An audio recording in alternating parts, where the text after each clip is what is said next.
अस्सलाम वालेकुम स्टूडेंट्स। आज का हमारा टॉपिक है थर्ड जनरेशन ऑफ कंप्यूटर्स के ऊपर है जी। थर्ड जनरेशन ऑफ कंप्यूटर, तीसरी जनरेशन कंप्यूटर की ऑफ कंप्यूटर। इससे पहले जो वीडियो है वो माइक्रो प्रोसेसर के बारे में है और मैंने आपको बहुत डिटेल में बताया कि माइक्रो प्रोसेसर बनता कैसे है, ठीक है। और माइक्रो प्रोसेसर भी एक आईसी है, लेकिन बहुत बड़ी आईसी है। कौन कितनी बड़ी आईसी, इसको हम कहते हैं वेरी लार्ज स्केल इंटीग्रेशन। बहुत सारे ट्रांजिस्टर को आपने इकट्ठा करके एक चिप के ऊपर प्रिंट किया है, बनाया है, ठीक है, लेजर्स की मदद से। तो पूरा आपको अगर ये प्रोसेस नहीं पता तो आप प्लीज़ मेरी प्रीवियस वीडियो देख लें। तो ये जो वीडियो है ये बुकिश वीडियो है। ये जितना कुछ आपकी बुक में दिया गया है, बुक को फॉलो कर रहा हूँ।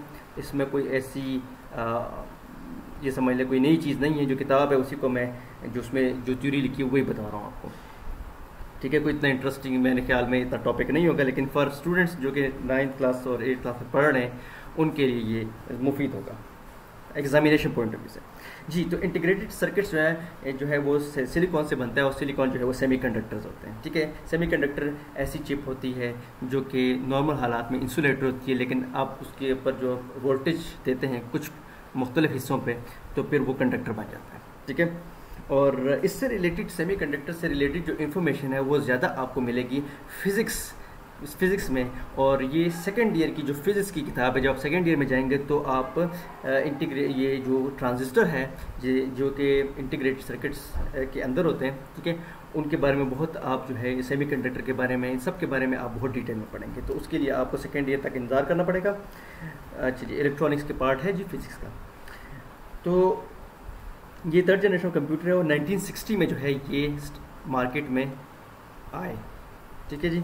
1960 में जो है ये डेवलप हुए और उसके बाद इसमें होता ये था कि एक सिलिकॉन की चिप है, उसके ऊपर हम बहुत सारे ट्रांजिस्टर बना देते थे, ठीक है जी। एक सिलिकॉन की चिप लिया आपने, मिसाल के तौर पे आपके पास एक सिलिकॉन की चिप है और इसके ऊपर जो है हम फोटोलिथोग्राफी के ज़रिए, ठीक है, इधर मास्क होता था, इसको हम मास्क कहते थे, ये हमारा लेंस होता था, ठीक है, और ये हमारा जो है वो चिप है बेसिकली तो सिलिकॉन। ये हमारी सिलिकॉन का जो मेरा पीस है, ये समझ लें पीस है जी। तो हम पीछे से लाइट शाइन करते थे और यहाँ पे लेट सपोज जो भी डिज़ाइन बना होता था, जो भी ट्रांजिस्टर वगैरह बने होते थे, ठीक है ना। जो आपके ट्रांजिस्टर में आपको वैसे ही जनरली चूँकि आप ट्रांजिस्टर इस तरह जानते हैं, वैसे इस तरह के ट्रांजिस्टर नहीं बिल्ड करते, वो टोटली इस तरह एल शेप में होते हैं। इस तरह की कुछ शेप होती है ट्रांजिस्टर्स की, वो हम बिल्ड करते हैं। लेकिन यूजुअली आपके आसानी के लिए मैं कह रहा हूँ कि ये ट्रांजिस्टर है और ये ट्रांजिस्टर पीछे से लाइट शाइन होगी और ये लाइट जो है जब इस मास्क में से गुजरेगी तो ये जो ट्रांजिस्टर है, ये चूँकि इतना बड़ा है, ये जो लेंस है उस बड़े इमेज को छोटा करके जो है वो यहाँ पे इस चिप के ऊपर बना देगा। इस तरह बहुत सारे ट्रांजिस्टर हम इस चिप के ऊपर बना देते हैं, ठीक है, और उनको आपस में जोड़ देते हैं मुख्तलिफ सेटिंग्स में, कन्फिग्रेशन में। तो हमारे पास एक आईसी आ जाती है, ठीक है, हमारे पास क्या आ जाती है, एक आईसी आ जाती है। तो इनिशियली जब थर्ड जनरेशन कंप्यूटर है तो उस वक्त हमने एक चिप के ऊपर एक सिलिकॉन की पीस के ऊपर जो है हम चंद ट्रांजिस्टर्स को आपस में जोड़ते थे। कई दर्जन ट्रांजिस्टर जो है, कई सौ ट्रांजिस्टर्स को हम जो है एक चिप के ऊपर बनाते थे, ठीक है।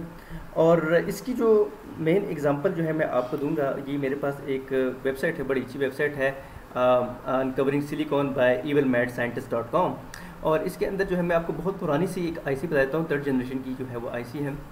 ये देखिए, ये पुराने ज़माने में आईसी ऐसी होती थी, गोल सी, और देखिए कितनी सारी इसकी पिन्स हैं, 1 2 3 4 5 6 7 8 पिन्स हैं इसकी। ये इस तरह की आईसी होती थी पुराने ज़माने में, ठीक है। और इस आईसी के अंदर है कितने ट्रांजिस्टर है इसकी आईसी के अंदर। इसके अंदर हमारे पास देखें एक ट्रांजिस्टर, ये एक ट्रांजिस्टर हो गया, ये एक ट्रांजिस्टर हो गया, ये एक ट्रांजिस्टर, और ये एक ट्रांजिस्टर हो गया। तो 4 टोटल ट्रांजिस्टर्स हैं, बाकी रेजिस्टर्स लगे हुए हैं, ठीक है। तो हम फोटोलिथोग्राफी के ज़रिए जो है हमने जो है एक आईसी बनाई जिसके अंदर जो है वो आपके पास जो है 4 ट्रांजिस्टर्स हैं। इसके अंदर 4 ट्रांजिस्टर्स हैं और फोटोलिथोग्राफी के ज़रिए बनाया गया है। एक ही सिलिकॉन की पीस के ऊपर हमने इसको बनाया, ठीक है। और ये देखिए, ये एक ही सिलिकॉन की पीस के ऊपर हमने बनाया। ये उसने जो कि आपको जो है उसका ऊपर जो उसकी केसिंग है, जिसको हम एपॉक्सी मोल्डिंग कंपाउंड कहते हैं, वो रिमूव करके आपको दिखाया है। ये ऐसी चिप होती थी अंदर से। ये देखिए, ये जो चीज़, ये ट्रांजिस्टर है, ठीक है। ये देखिए, ये भी एक ट्रांजिस्टर है, ये भी एक ट्रांजिस्टर है। तो ये देखिए कितने छोटे ट्रांजिस्टर हैं, उसने बिल्कुल जूम करके दिखाया है। ये जो है ना, क्या किया इसने क्या किया, इसका कवर उतार के, इसको बहुत ही इतिहास से इसका कवर उसने उतारा है। हीट करके इसकी, ताकि आईसी भी नीचे इसके अंदर चिप डैमेज ना हो। तो बड़ी मुश्किल से उसने इसका कवर उतारा और कवर निकाल के उसने माइक्रोस्कोप के ज़रिए इसको जूम किया है। ये जो आपको पिक्चर नज़र आ रही है माइक्रोस्कोपिक पिक्चर है, ये इस तरह आपको नज़र नहीं आएगी, बहुत छोटी छोटी चीज़ें हैं। तो जी ये आपको उसने दिखाया, अनकवर किया, आपको दिखाया कि किस तरह जो है वो हम जो है इतनी छोटी सिलिकॉन चिप जो हम बनाते थे। तो शुरू में 3rd जनरेशन में कम ट्रांजिस्टर पैक होते थे एक सिलिकॉन की चिप के ऊपर।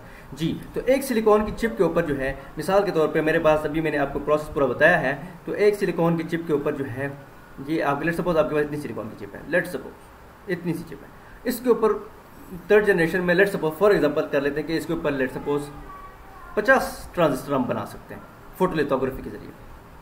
ठीक है, आजकल के ज़माने में आपको बताऊं, इतनी सी चिप के ऊपर, इतनी सी चिप के ऊपर हम लोग इतने एडवांस हो गए, ट्रांजिस्टर हमने इतना छोटा कर लिया है कि इतनी सी चिप के ऊपर मैं 1 मिलियन ट्रांजिस्टर बना सकता हूँ। इतनी सी चिप के ऊपर मैं 2 मिलियन ट्रांजिस्टर भी बना सकता हूँ, यानी कि इतने से एरिया में मैं 2 मिलियन ट्रांजिस्टर्स भी बना सकता हूँ। उसकी वजह क्या है कि हमने जो फोटोलिथोग्राफी का हमारा जो प्रोसेस है उसको हमने बहुत एडवांस कर लिया है। अब हम मज़ीद ट्रांजिस्टर को छोटा कर सकते। देखिए इस ट्रांजिस्टर को मैंने कैसे छोटा किया, इस लेंस में से गुजारा तो छोटा ट्रांजिस्टर बन गया। अब हमारे पास टेक्नोलॉजी इतनी एडवांस हो गई है, ये ASML वालों ने, जो कि ये फोटोलिथोग्राफी का सारा प्रोसेस करते हैं, ठीक मशीन्स बनाते हैं, उन्होंने इस ट्रांजिस्टर को अब इतना छोटा कर दिया कि अब ये ट्रांजिस्टर, अगर इस ट्रांजिस्टर को मैं इस चिप पे करवाना चाहूँ तो वो इतना छोटा होगा कि आपको अपनी आंख से भी नज़र नहीं आएगा, नेकेड आई से नज़र नहीं आएगा, बल्कि ट्रांजिस्टर का साइज ऑलमोस्ट एक एटम के जितना होने वाला है। ये आपको बता दूँ आजकल लेटेस्ट टेक्नोलॉजी में कि ट्रांजिस्टर का साइज ऑलमोस्ट एटम के जितना है। ठीक है, ये नहीं बैक्टीरिया के जितना तो हम ट्रांजिस्टर बना ही दिया है, ट्रांजिस्टर का साइज बैक्टीरिया के जितना तो है ही है, लेकिन अब ऑलमोस्ट अब एटम के करीब करीब हम पहुंच चुके हैं। ट्रांजिस्टर को इतना छोटा कर लिया, जब डेरिवेटिव ट्रांजिस्टर इतना छोटा है तो इतने से एरिया में इतने सारे बहुत सारे ट्रांजिस्टर हमारे पास आ सकते हैं।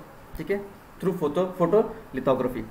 जी तो 3rd जनरेशन में हुआ क्या, 3rd जनरेशन में जी सबसे बड़ी चीज़ ये होगी, क्योंकि ट्रांजिस्टर अब थोड़े से एरिया में बहुत सारे ट्रांजिस्टर पैक कर सकते हैं, तो अब क्या हुआ कि आपके कंप्यूटर की स्पीड इंक्रीज हुई, आपकी मेमोरी ज़्यादा हो गई।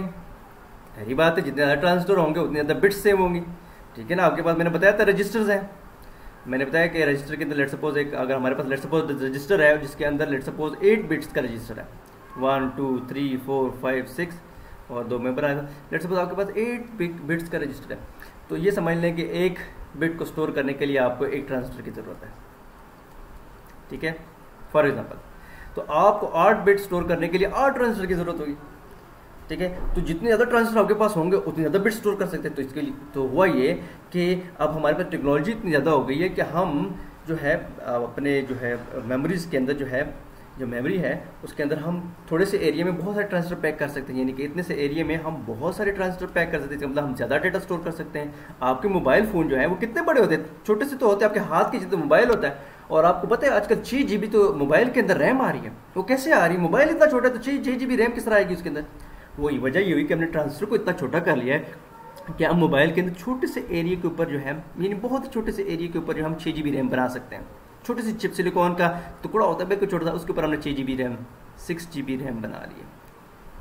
ठीक है, क्यों, छोटे से एरिया के ऊपर हम बहुत सारे ट्रांजिस्टर बना सकते हैं थ्रू एडवांस फोटोलिथोग्राफी टेक्निक्स। फिर उसके बाद जो जाहिर बात, जब ट्रांजिस्टर का साइज छोटा हो गया तो वो ट्रांजिस्टर कम बिजली लेने लगा। जब कोई चीज़ कम बिजली लेती है तो वो गर्म भी कम होती है, जब गर्म कम होती है तो एफिशिएंट भी ज़्यादा होती है और बिजली का बिल भी कम आता है। और उसके बाद जो चीज़ कम गर्म होती है वो ख़राब भी कम होती है। ठीक है, तो बहुत ज़्यादा रिलायबिलिटी आ गई, कीबोर्ड और मॉनिटर्स हमारे पास आ गए। ठीक है, और तो ये हम लोग जो है बहुत ही एडवांस जो है वो हमारा जो मॉडर्न एरा है वो स्टार्ट हो गया। और जो 4th जनरेशन कंप्यूटर है वो क्या है, वो मजीद जो है हमने क्या कर लिया, ये जो मैंने आपको इतनी सारी बातें बताई हैं कि जी आपने छोटे से एरिया के ऊपर आप मिलियंस ऑफ ट्रांजिस्टर डाल सकते हैं, तो वो कौन से जनरेशन है, 4th जनरेशन में। 4th जनरेशन में मिलियंस ऑफ ट्रांजिस्टर हम डाल सकते हैं छोटे से एरिया में। 3rd जनरेशन में तो इतना था कि हम चंद ट्रांजिस्टर जो है वो एक चिप के ऊपर डाल सकते थे, लेकिन 4th जनरेशन में हम मिलियंस ऑफ ट्रांजिस्टर हम डाल सकते हैं इसके ऊपर। ठीक है, तो ये जो लेक्चर है ये कंबाइन है 3rd and 4th generation computers का। ठीक है, 3rd और 4th जनरेशन कंप्यूटर में फ़र्क यह है कि 3rd जनरेशन में हम एक सिलिकॉन के पीस के ऊपर कम ट्रांजिस्टर बना सकते थे। क्यों, हमारे पास जो लिथोग्राफी की जो टेक्निक्स थी वो इतनी एडवांस नहीं थी, लेकिन जो टाइम गुजरता गया हमने एडवांस फोटोलिथोग्राफी की टेक्निक्स ईजाद कर ली, जिसकी वजह से हम बहुत सारे ट्रांजिस्टर जिस एरिया पे ऊपर पहले हम 100 ट्रांजिस्टर बनाया करते थे, अब फोटोलिथोग्राफी की एडवांस टेक्निक्स के जरिए हम उसको वहाँ पे जो है वो 1 मिलियन, 2 मिलियन, 3 मिलियन ट्रांजिस्टर बना सकते हैं, ठीक है। और इसी को हम कहते हैं वेरी लार्ज स्केल इंटीग्रेशन, जो कि 4th जनरेशन कंप्यूटर्स हैं। ये वेरी लार्ज स्केल इंटीग्रेशन से मुराद ये कि हम छोटी सी जगह के ऊपर, छोटी सी जगह पे ऊपर हम बहुत सारे ट्रांजिस्टर हम बना सकते हैं, उनको आपस में इंटीग्रेट कर सकते हैं, जोड़ सकते हैं अपनी मर्जी से जिस तरह हम चाहें, और उससे हम रैम बना सकते हैं, प्रोसेसर बना सकते हैं, तरह तरह के हम आईसीज बना सकते हैं, ठीक है। माइक्रो प्रोसेसर जो है वो बहुत, आपको पता है, बहुत रिलायबल होते हैं। मैंने बहुत कम सुना है किसी की मोबाइल का माइक्रो प्रोसेसर ख़राब हो गया हो, इतने रिलायबल हैं। किसी की जो है वो रैम ख़राब हो गई हो, बहुत कम ऐसा होता है, मैंने तो बहुत कम देखा है, ठीक है। किसी की कोई रैम ख़राब हो गई, लोग इवन रैम्स अपनी अपडेट करते हैं, अपग्रेड करते हैं, यानी रैम अपग्रेड हो जाएगी, लेकिन बहुत कम मैंने देखा किसी की रैम ख़राब हुई हो। उसके बाद जो है वो आपके पास, चूँकि अब आपके पास जो है प्रोसेसर पावरफुल हो गए हैं, we are packing more transistor on small area, ठीक है। देन आपके पास जो ग्राफिक्स है वो इम्प्रूव हो गई है। ग्राफिक्स क्यों इम्प्रूव हुई है भाई? रैम, पहले आप इतनी सी जगह पे ऊपर, पहले आप जो है वो लेट सपोज रैम जो है, रैम का साइज बड़ा हो गया है। क्यों? रैम इतनी सी जगह के ऊपर पहले लेट सपोज 1 GB डेटा आप स्टोर कर सकते हैं, 1 GB, ओहो 1 GB डेटा स्टोर कर सकते हैं इतनी सी जगह के ऊपर, ठीक है। मैं दोबारा से कर लेता हूँ थोड़ा सा इसमें जी। इतनी सी जगह के ऊपर लेट सपोज पहले आप जो है इतने सिलिकॉन की पीस के ऊपर आप थोड़े से 1 GB डेटा स्टोर कर सकते हैं, लेकिन चूंकि टू एडवांस लिथोग्राफी टेक्निक्स, ठीक है, वो हमारे पास जो है अब इतनी जगह के ऊपर हम 6 GB रैम बना सकते हैं। और 6 GB रैम क्यों बनेगी? हम मजीद ट्रांजिस्टर इसके अंदर और डाल रहे हैं, यानी इतनी जगह के ऊपर हम जो है ना कई मिलियंस ऑफ ट्रांजिस्टर और डाल सकते हैं। क्यों? ट्रांजिस्टर का साइज हमने छोटा कर लिया। तो ट्रांजिस्टर का साइज छोटा हो गया, स्पेस ज़्यादा होगी, तो स्पेस ज़्यादा होने का मतलब ये कि आप मजीद बेहतरीन ग्राफिक्स जो है अपने कंप्यूटर के ऊपर चला सकते हैं, ठीक है। और इसी वजह से फिर साउंड, वीडियो, ये सारा कुछ, ठीक है। 4th जनरेशन कंप्यूटर्स में, हमारे घर में जितने भी कंप्यूटर रन कर रहे हैं सारे 4th जनरेशन कंप्यूटर्स हैं, ठीक है। आपके लैपटॉप, आप जिस मोबाइल से आप ये वीडियो देख रहे हैं, जिस कंप्यूटर से वीडियो देख रहे हैं, ये सब 4th जनरेशन कंप्यूटर्स हैं। इसी टाइम के ऊपर जो आपकी 4th जनरेशन कंप्यूटर जब आए तो ये पाइथन, C++ और जावा की जो प्रोग्रामिंग लैंग्वेजेस वो भी इसी टाइम, इसी ज़माने में लॉन्च हुई हैं, ठीक है, क्योंकि प्रोसेसर आर मोर पावरफुल, ठीक है। और हम इसके ऊपर ये जो लैंग्वेजेस हैं हम यूज़ करके डिफरेंट सॉफ्टवेयर बना सकते हैं, ठीक है जी। C++, जावा, पाइथन के अंदर हम सॉफ्टवेयर बनाते हैं, ठीक है, ये प्रोग्रामिंग लैंग्वेजेस हैं, ठीक है। बाकी जो है रेस्ट ऑफ द लेक्चर जो है मैं नेक्स्ट वीडियो में करूँगा, क्योंकि मेरी वीडियो बहुत ज़्यादा जो है उसका टाइम इंक्रीज़ हो रहा है। तो जी नेक्स्ट वीडियो के लिए जो है पार्ट 3 देखें इसका।